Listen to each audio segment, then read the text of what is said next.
SOUN on the daily, and this asset is just bleeding out. We've been in a steady markdown structure since May, consistently making lower highs below the declining 50 EMA.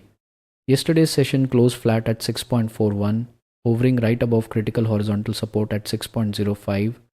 In my eyes, this entire setup is kind of worthless right now for a long trade because there's zero sign of demand validation or institutional accumulation.